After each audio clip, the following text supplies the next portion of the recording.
Are you gunning for any new position? We've been seeing stories about female running mates, and invariably your photo also shows up. Really?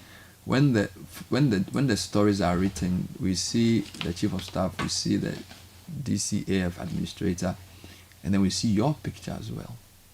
I don't know if you've seen any of these. Is it something you're aware of? Is it something you're interested in? Is that a position you lobby or gun for? I am absolutely against any active seeking of any such position. It's an appointed position. I think the flag bearer should be left and given the space to decide who he thinks can best partner him in both the elections and in governance, because we are breaking the 8. So people may speculate, but me as Owusu, I haven't told anybody that I'm interested in any position. If the flag bearer thinks in his wisdom that I can assist him in this position, why not? But I'm certainly not putting myself out. So when your name is thrown into the mix in the media, do you feel the need to come out and say, I didn't put my name out there? No media person can ever say anywhere that I have contacted him to put my name out there, or anybody for that matter.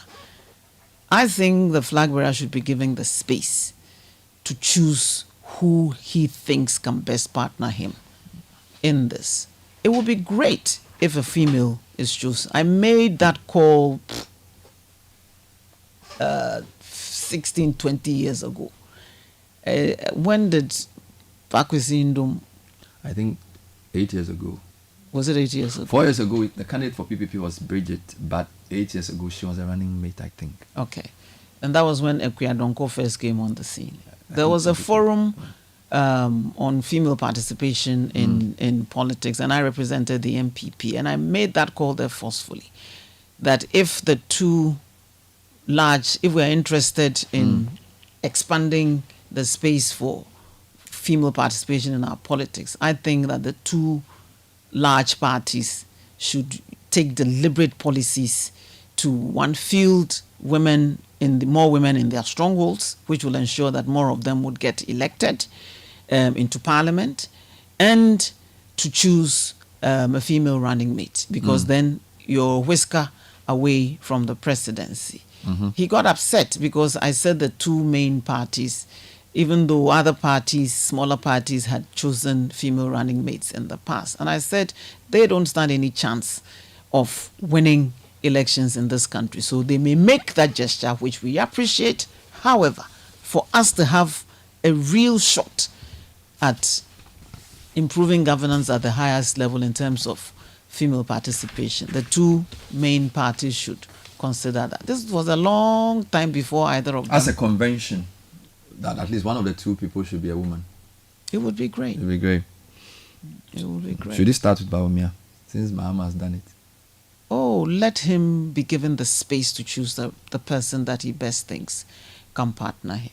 I mean, I think it's even disrespectful for people to be lobbying as if he can't make... But it's part of affirmative action, isn't it?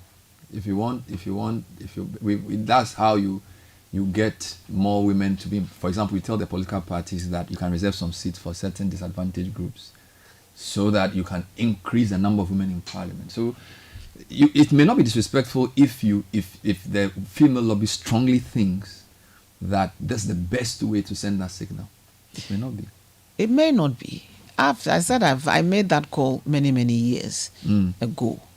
And it would be great if both of the two main parties can field female running mates. And that gives us a shot of having a female vice president. But I'm against this active pushing of personalities in his face. I think that's disrespectful.